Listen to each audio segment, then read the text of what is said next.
Berkaitan dengan yang telah diulaskan oleh Yang Berhormat Rafizi tadi, soalan saya berkaitan dengan itu kepada Yang Berhormat Tony Phua, iaitu begitu sukar sekali keadilan nak mengambil pendirian, terpaksa banyak main silat untuk membentuk Pakatan Rakyat 2.0. Dan dalam masa yang sama DAP pula dilihat begitu keras terhadap PAS, seolah-olah dah tidak ada ruang untuk memberi maaf kepada PAS. Tidak ada peluang kedua untuk PAS. PKR boleh kahwin 3, DAP tak boleh. DAP tak boleh. DAP tak boleh. Tak boleh lah. Dia tak 3 dah dengan PAS. So, bagaimana setelah penjelasan Yang Berhormat Rafizi tadi, bagaimana YB Tony Phua pendirian keadilan DAP khususnya terhadap Pakatan Rakyat 2.0 ini, khususnya kepada PAS? Silakan. Itulah sebab saya sebut selalu jangan kahwin terlalu ramai. Susah nanti. Sebenarnya matlamat yang nak dicapai antara saudara Rafizi dengan kita dari pihak DAP adalah lebih kurang sama. Hanya situasi antara parti tak sama. Dia kawan lebih, kita tak kawan ramai. Bagi DAP, ramai yang mengkritik parti lah. Yang setuju ramai juga, tapi yang mengkritik parti selalunya mengkritik atas landasan bahawa DAP akan mengabaikan undi orang Melayu jika kita tak melingkungi PAS dalam satu gabungan yang baru. That is the most obvious excuse. So, ramai kata, saya hari tu dalam Facebook saya tulis, saya ada tanya, adakah kita akan, okay, in English this is figurative, jangan ambil literally, figurative. Do we sleep with one devil to get rid of another devil? Okay. Adakah means to any means to an end, does the end justify the means? That's the question that is asked. And bagi pendirian DAP, jelas, the ends does not justify the means.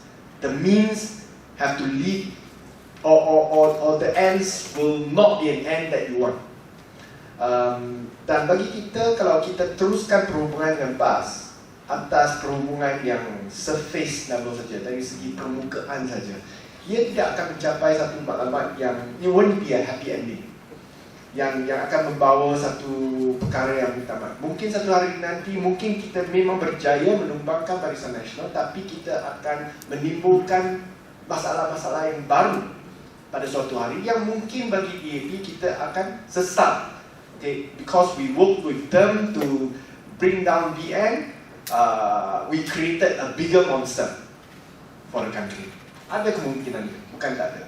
Dan bagi kita lihat di sebaliknya, adakah kalau kita hanya bergabung dengan rakan baru Amanah dan bukan dengan PAS, adakah kita juga akan sama-sama berjaya untuk memancing undi rakan-rakan Melayu? Can it happen? No? Ada orang buat survey lah. Survey kata, oh, Amanah sekarang antara yang kenal sama Amanah, yang sokong pada Amanah, kurang.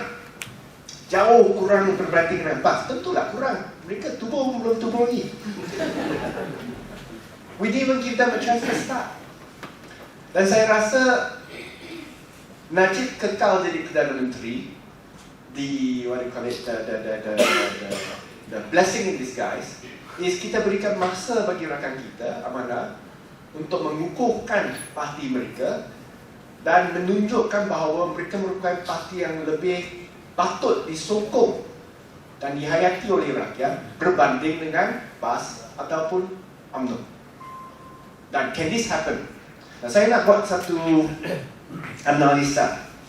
Kalau kita lihat prestasi PAS di kawasan-kawasan selatan seperti Johor, Melaka, Negeri Sembilan, selama ini orang Johor tak suka sama PAS. Saya pernah pergi by-election kat Penang. Kita bantu PAS lah. PAS dapat undi berapa peratus? Ini Melayu lawan Melayu di kawasan Melayu. PAS dapat undi berapa? 12%. 12%. PAS tidak mendapat sokongan umum orang Melayu di kawasan selatan. Saya orang Johor, saya tahu selama ini orang Johor tak berapa suka pada PAS kerana mungkin ideologi orang Melayu kat sebelah selatan tak sama dengan ideologi orang Melayu kat Kelantan dan Terengganu. Mereka tak selesa dengan corak politik PAS sebelum ni. Mengapa di pilihan raya yang ke-13 undi PAS meningkat? Dua sebab. Sebab yang pertama, mendapat sokongan daripada kaum bukan Melayu di Johor. Itu nombor satu. Nombor dua, pemimpin-pemimpin yang turun berjuang bagi pihak PAS di Johor merupakan pemimpin-pemimpin yang disebut sebagai progresif ataupun moderate.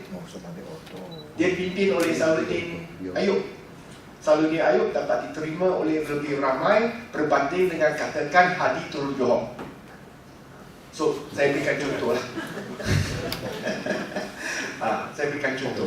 So, dari perspektif itu, kita rasa kalau amanah bertanding di Johor, peluang berjaya bagi amanah adalah jauh lebih tinggi daripada PAS terus bertanding di Johor.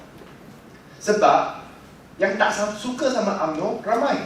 Tapi adakah ketidaksukaan pada UMNO cukup untuk menolak mereka memberikan undi kepada PAS? Itu satu perkara yang lain. Saya rasa kalau pemimpin seperti Khalid Selamat ke Salahuddin Ayub ke pulang semua balik Johor, bertanding kat Johor, persepsi terhadap satu parti seperti Amanah yang berpegang kepada prinsip agama Islam tetapi tidak berideologi seperti PAS kat Kelantan dan Terengganu lebih senang untuk mendapatkan sokongan daripada rakyat Melayu yang ada di sana berbanding dengan PAS. Tapi kena masa, bukan kata ini this is not a given. This is not by any chance a given. Kena buat kerja. Dan nak buat kerja kena ada masa sikit.